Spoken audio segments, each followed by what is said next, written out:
pidatonya beliau di rapat kabinet terbatas dan lain-lain, itu saya pelajari tiap hari karena ini menjadi tugas rutin saya sebagai deputi. Nah, dalam hal itu penulisannya sedikit demi sedikit.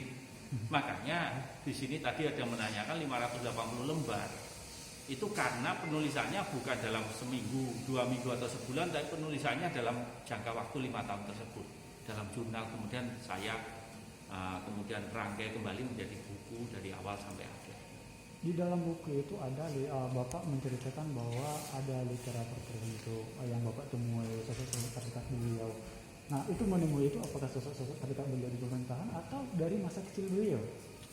Jadi saya kebetulan agak lama tinggal di luar negeri, sehingga pada waktu kembali ke sini, kemudian saya bergabung di timnya beliau, saya tidak mengenal masa kecil beliau. Nah, untuk itu dalam perjalanan itu saya belajar dari literatur buku-buku yang sudah ada mengenai masa kecil beliau, kemudian bertanya dengan orang-orang dekat beliau, yang kemudian dirangkailah bagaimana saya melihat suatu proses pengambilan keputusan yang penuh dengan karakter.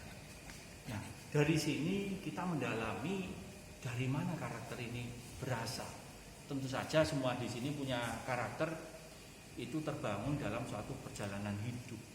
Ada muncul misalnya welas asih atau empati, atau tepos liro dengan rakyat kecil. Ini hanya bisa karakter itu terbangun apabila itu sudah pernah merasakannya sebagai rakyat kecil, dan itulah mulai kelihatan karena begitu dibangun cerita zaman dulu seperti apa masa kecilnya beliau, benang merahnya mulai kelihatan satu persatu, dan dari sinilah muncul karakter yang dimana setelah beliau menjabat sebagai presiden, karakter inilah yang mewarnai bagaimana perancangan pembangunan. Yang tadi kita melihat adalah bagaimana peduli bagi rakyat kecil, kemudian bukan hanya di Jawa saja, tetapi bagaimana ini Indonesia sentris, bagaimana dalam proses ini semua generasi muda, termasuk dari anak-anak dari keluarga miskin, itu tetap berhak mendapatkan pendidikan, jangan sampai putus sekolah, akses terhadap kesehatan. Kemudian juga bukan pembangunan bukan hanya di Jawa saja, tetapi Indonesia sentris di seluruh pelosok tanah air dan lain-lain itu muncul ada di situ.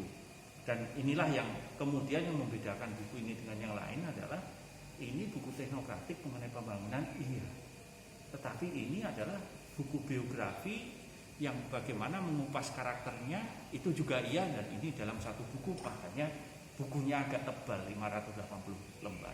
Pertanyaan terakhir saya, Pak Jokowi telah didokumentasikan ke sebuah film, kemudian telah banyak juga buku-buku yang berjudul dengan Pak Jokowi dengan berbagai tema tentunya. Seberapa optimis Bapak buku ini bisa menginspirasi kalangan muda saat ini? Di setiap buku yang saya baca itu punya titik vokal tertentu, penekanan tertentu. Nah, buku ini bukan buku yang terbaik, tetapi ini punya cara pandang baru.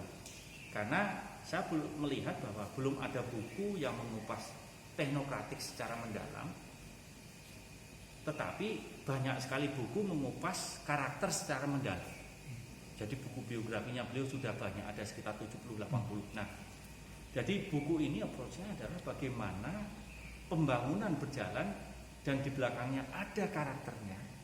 Sehingga ini adalah suatu point of view yang sedikit unik, berbeda dengan buku-buku lain. Dan untuk itu harapan saya sendiri adalah bahwa ini bisa menginspirasi bagi generasi muda bahwa dalam pembangunan itu sendiri, itu pun bukan hanya teknokratik mengenai angka, mengenai anggaran, yang tentu saja kalau kita berbicara itu ya agak garing gitu. Tapi di belakang itu ternyata ada suatu jiwa, ada suatu karakter, ada suatu bagaimana kepedulian bagi rakyat, dan itulah yang ternyata menjadi warna bagi pembangunan itu, sehingga harapan saya ini bisa memberi inspirasi bagi pembacanya. Demikian. Terima kasih.